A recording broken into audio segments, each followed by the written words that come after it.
हे प्रभु, आपने चंद्रदेव तथा सूर्यदेव दोनों के वंशों का, उनके राजाओं के महान तथा अद्भुत चरित्रों सहित विशद वर्णन किया है।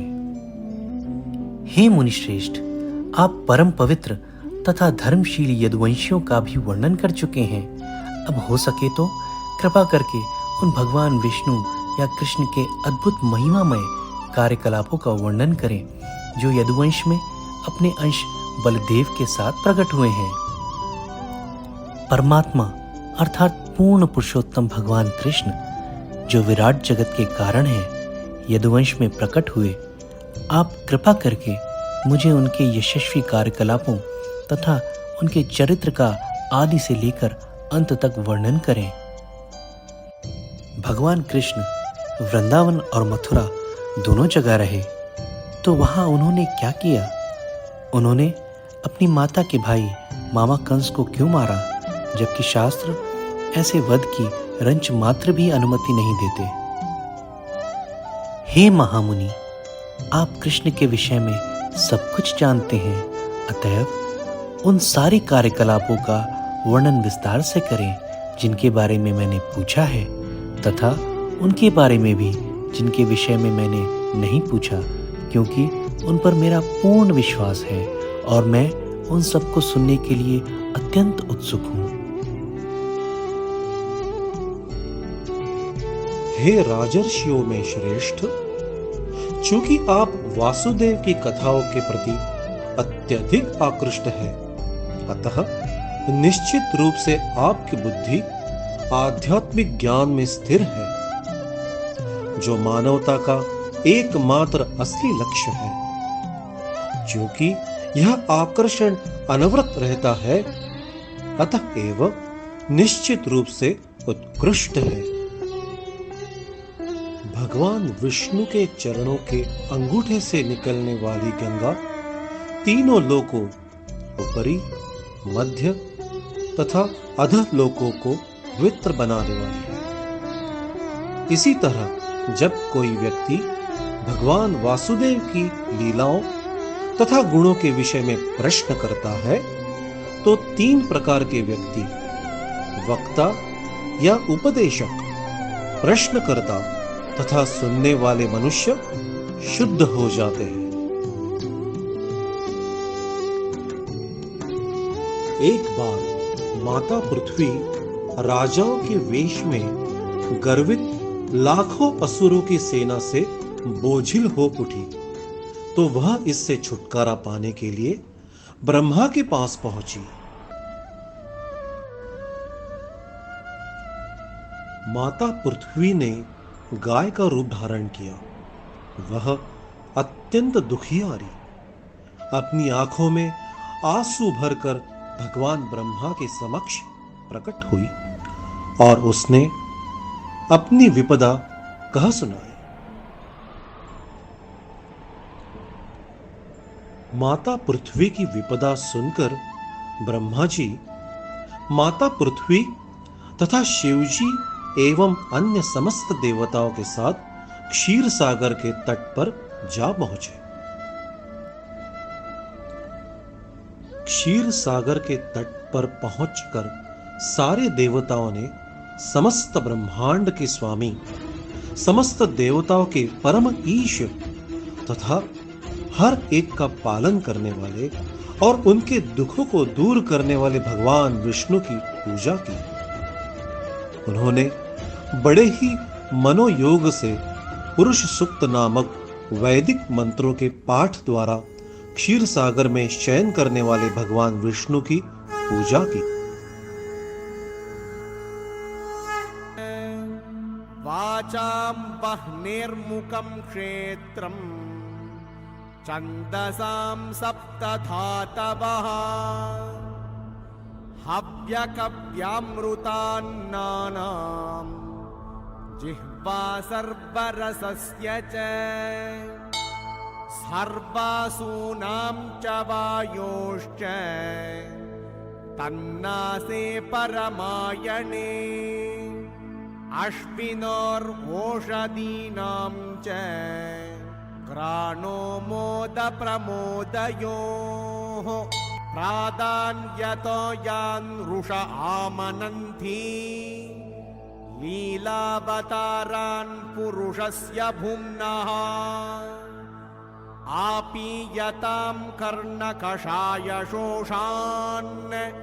अनुक्रमिष्येत इमान् सुपेशान् हरिः ओम् तत्सत्।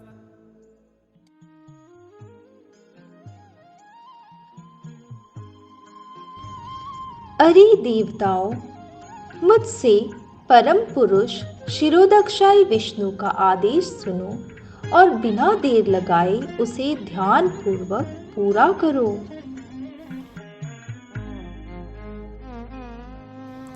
हमारे द्वारा याचना करने के पूर्व ही भगवान पृथ्वी के संकट से अवगत हो चुके थे। फलतः जब तक भगवान अपनी काल शक्ति के द्वारा पृथ्वी का भार कम करने के लिए पृथ्वी पर गतिशील रहे, तब तक तुम सभी देवताओं को यदुओं के परिवार में उनके पुत्रों तथा पौत्रों के अंश के रूप में अवतीर्ण होना होगा। इस तरह देवताओं को सलाह देकर तथा माता पृथ्वी को आश्वस्त करते हुए अत्यंत शक्तिशाली ब्रह्मा जी, जो समस्त प्रजापतियों के स्वामी होने से प्रजापति कहलाते हैं, अपने धाम ब्रह्मलोक लौट गए।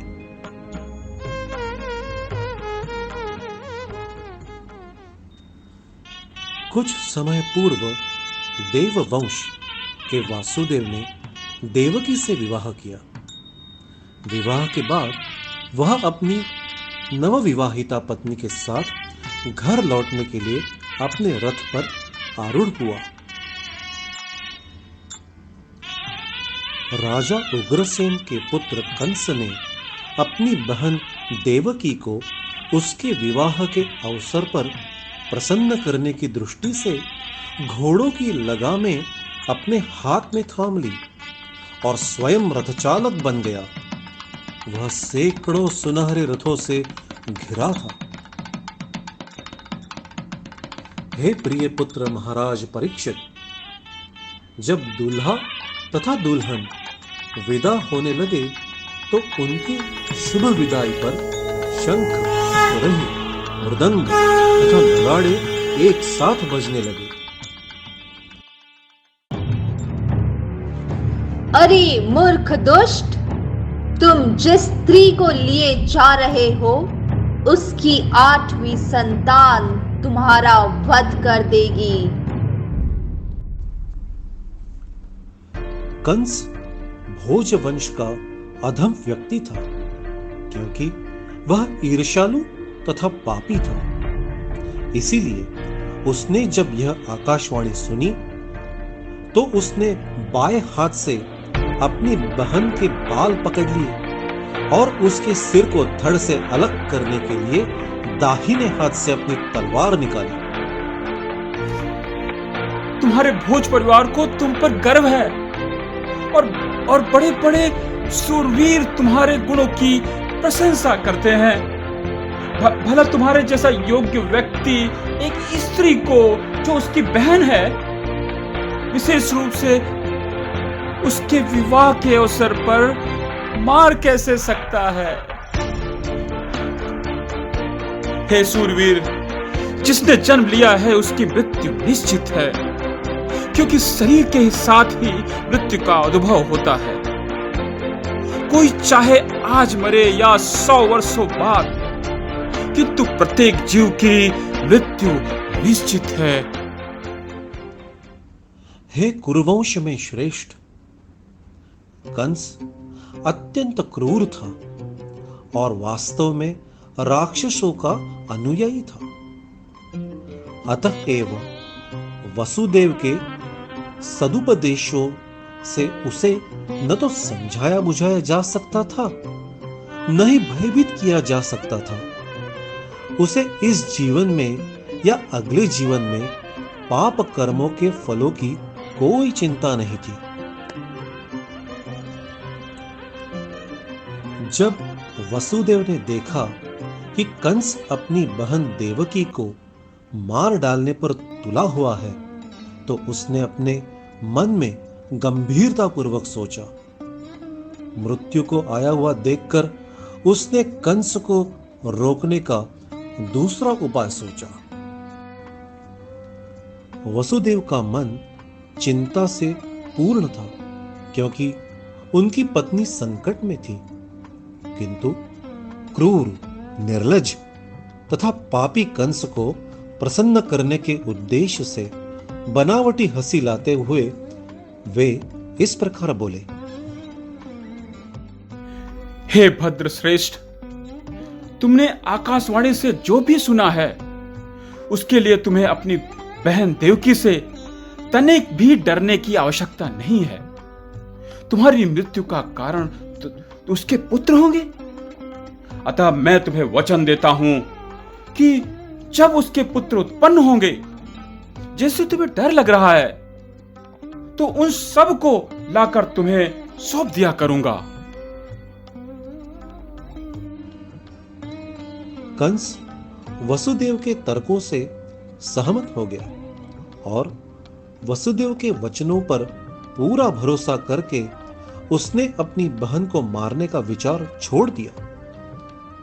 वसुदेव ने कंस से प्रसन्न होकर उसे और भी सांत्वना दी और अपने घर में प्रवेश किया। तत्पश्चात प्रतिवर्ष समय आने पर ईश्वर तथा अन्य देवताओं की माता देवकी ने एक शिशु को जन्म दिया। इस तरह एक के बाद एक उनके 8 पुत्र तथा सुभद्रा नामक एक कन्या उत्पन्न हुई। वसुदेव अत्यधिक विह्वल थे कि कहीं उनका वचन भंग हुआ तो वे झूठे साबित होंगे। इस तरह उन्होंने बड़ी वेदना के साथ अपने प्रथम पुत्र कीर्तिमान को कंस के हाथों में सौंप दिया। हे राजा परीक्षित, जब कंस ने देखा कि वसुदेव सत्य में स्थिर रहते हुए अपनी संतान उसे सौंपने में समभाव बने रहे, तो वह अत्यधिक प्रसन्न हुआ और उसने हंसते हुए यह कहा। हे वसुदेव, तुम अपने बच्चे को वापस ले सकते हो और घर जा सकते हो। मुझे तो तुम्हारी और देवकी की 8वीं संतान से चिंता है, जिसके हाथों में मेरी मृत्यु लिखी है। वसुदेव मान गए और वे अपना पुत्र घर वापस ले आए। किंतु कंस चरित्रहीन तथा आत्म संयम विहीन व्यक्ति था। अतः एवं वसुदेव जानते थे कि कंस के शब्दों का कोई भरोसा नहीं। एक बार नारद मुनि कंस के पास गए और उसे यह बतलाया कि पृथ्वी के अत्यंत भार स्वरूप असुर व्यक्तियों का किस प्रकार वध किया जाने वाला है। इस तरह कंस अत्यधिक भय तथा संशय में पड़ गए। नारद ऋषि के चले जाने पर कंस ने सोचा कि यदुवंश के सारे लोग देवता हैं और देवकी के गर्भ से जन्म लेने वाली कोई भी संतान विष्णु हो सकती है। अतः अपनी मृत्यु के भय से कंस ने वसुदेव तथा देवकी को बंदी बनाया और उनके लोहे की जंजीरें डाल दी। कंस ने इस भविष्यवाणी से सशंकित होकर कि विष्णु उसका वध करेंगे, हर संतान को इस आशंका से कि वह भी विष्णु न हो एक एक करके मार डाला।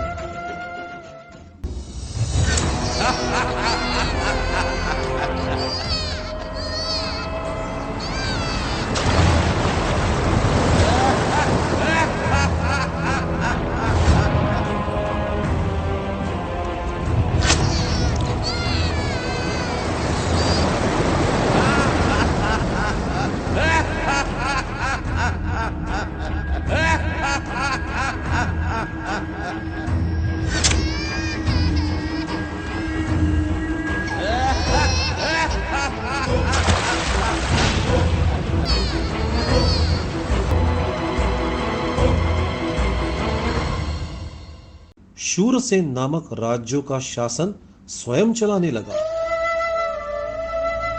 असुर राजाओं द्वारा सताए जाने पर यादवों ने अपना राज्य छोड़ दिया और कुरुओं, पांचालों, कैकयों, शाल्वों, विदर्भों, निषधों, विदेहों तथा कौशलों के राज्य में प्रविष्ट हुए।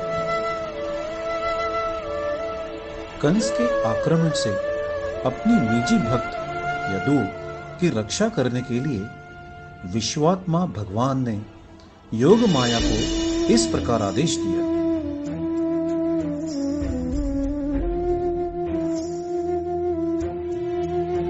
हे समस्त जगत द्वारा पूज्या तथा समस्त जीवों को सौभाग्य प्रदान करने वाली शक्ति, तुम व्रज जाओ जहां अनेक ग्वाले तथा उनकी पत्नियां रहती हैं। उस सुंदर प्रदेश में जहां अनेक गौएं निवास करती हैं, वसुदेव की पत्नी रोहिणी नंद महाराज के घर में रह रही है। वसुदेव की अन्य पत्नियां भी कंस के भय से वहां अज्ञातवास कर रही है। कृपा करके वहां जाओ। तब मैं अपने 6 ऐश्वर्यों से युक्त होकर देवकी के पुत्र रूप में प्रकट होऊंगा और तुम महाराज नंद की महारानी माता यशोदा की पुत्री के रूप में प्रकट होगी।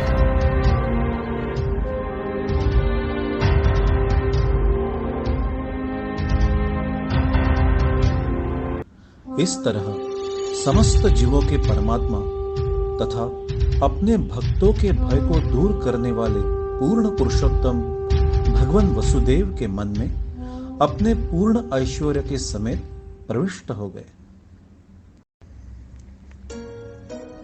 तत्पश्चात परम तेजस्वी संपूर्ण जगत के लिए सर्व मंगलमय समस्त ऐश्वर्य से युक्त भगवान अपने स्वांशों समेत वसुदेव के मन से देवकी के मन में स्थानांतरित कर दिए गए। इस तरह वसुदेव से दीक्षा प्राप्त करने से देवकी सबों की आदि चेतना समस्त कारणों के कारण भगवान कृष्ण को अपने अंतःकरण में धारण करने कारण सुंदर बन गए।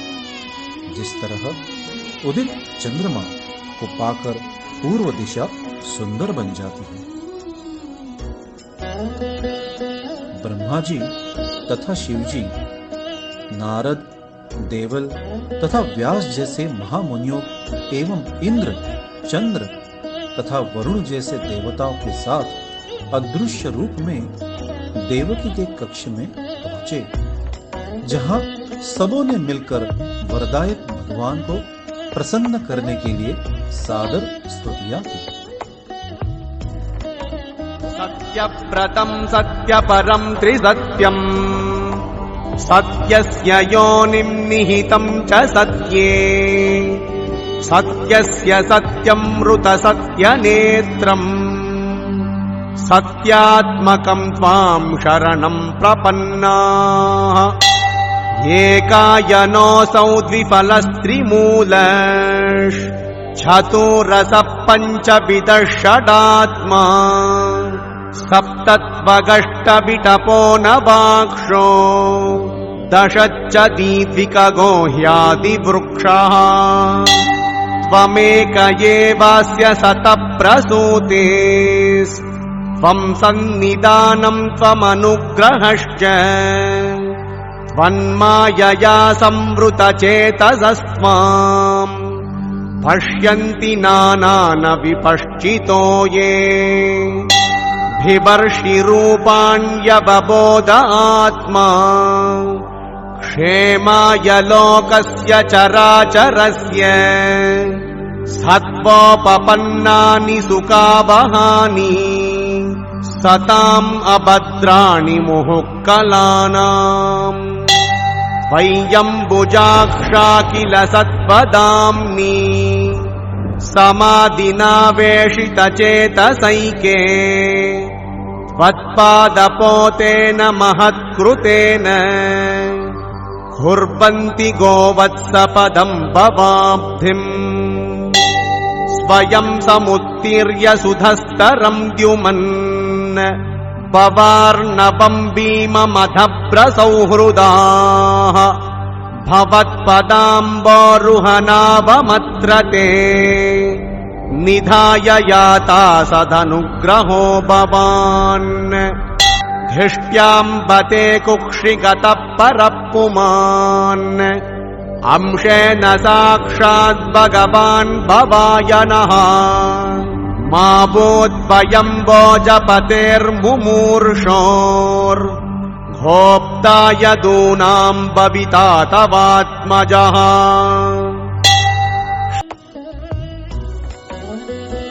तत्पश्चात भगवान के आविर्भाव की शुभ बेला में सारा ब्रह्मांड सतोगुण, सौंदर्य तथा शांति से युक्त हो गया।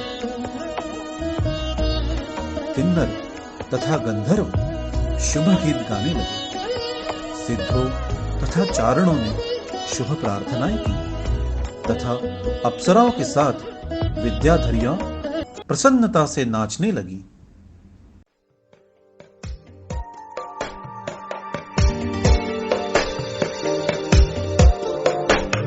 जगज्जालपालं गजत्कण्ठमालं शरच्चन्द्रबालं महादैत्यकालं नभो नीलकायं दुरावारमायं सुपद्मासहायं भजेऽहं भजेऽहम् सदाम्बोधिवासं गजत्पुष्पहासं जगत्सन्निवासं शतादित्यभासं गदाचक्रशस्त्रं लसत्पीतवस्त्रं हसच्चारुवक्त्रं भजेऽहं भजेऽहम्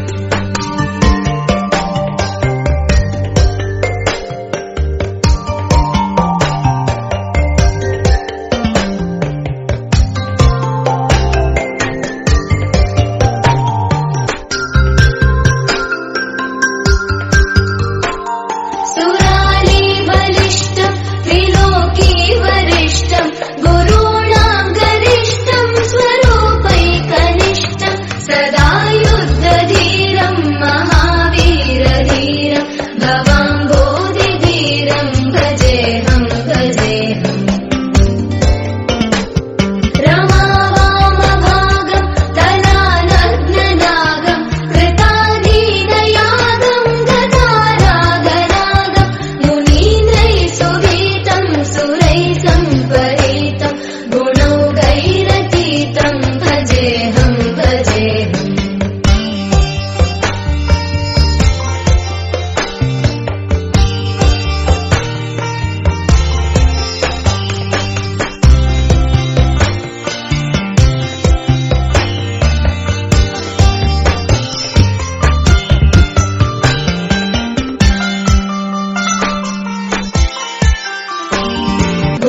गुणौघैरतीतं भजेऽहं भजेऽहम्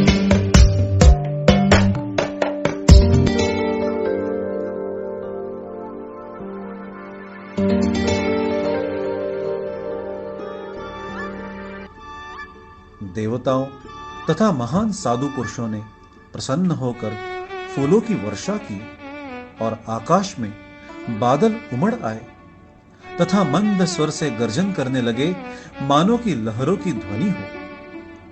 तब हर हृदय में स्थित पूर्ण पुरुषोत्तम भगवान विष्णु रात्रि के गहन अंधकार में देवकी के हृदय से उसी तरह प्रकट हुए जिस तरह पूर्वी क्षितिज में पूर्ण चंद्रमा उदय हो रहा हो, क्योंकि देवकी श्री कृष्ण की ही कोटि की थी।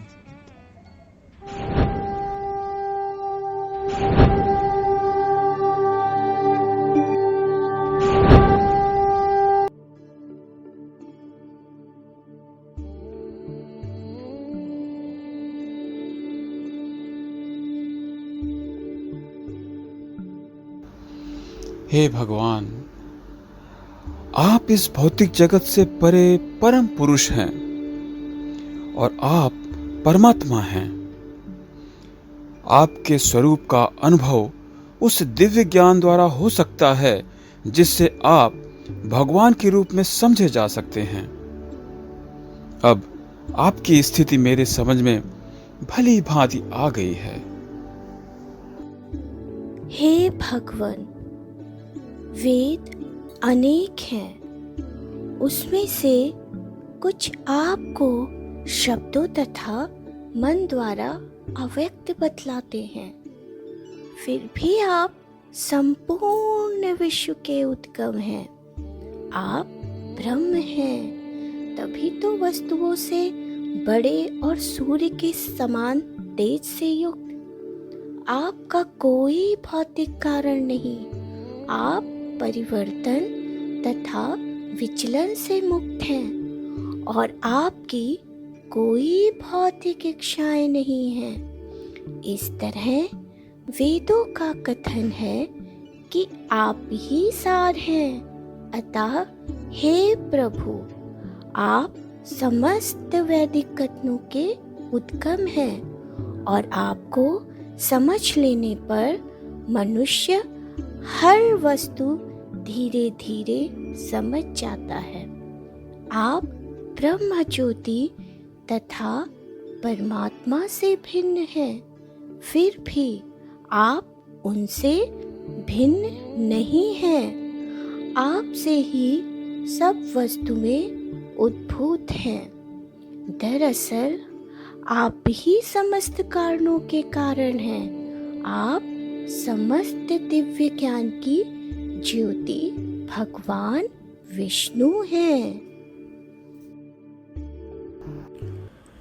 तुम पति पत्नी निरंतर अपने पुत्र के रूप में मेरा चिंतन करते रहते हो, किंतु तुम यह जानते रहते हो कि मैं भगवान हूं। इस तरह निरंतर स्नेहपूर्वक मेरा चिंतन करते हुए तुम लोग सर्वोच्च सिद्धि प्राप्त करोगे, अर्थात भगवत धाम वापस जाओगे। अपने माता पिता को इस तरह उपदेश देने के बाद भगवान कृष्ण मौन रहे। तब उन्हीं के सामने अपनी अंतरंगा शक्ति से उन्होंने अपने आप को एक छोटे शिशु के रूप में बदल लिया।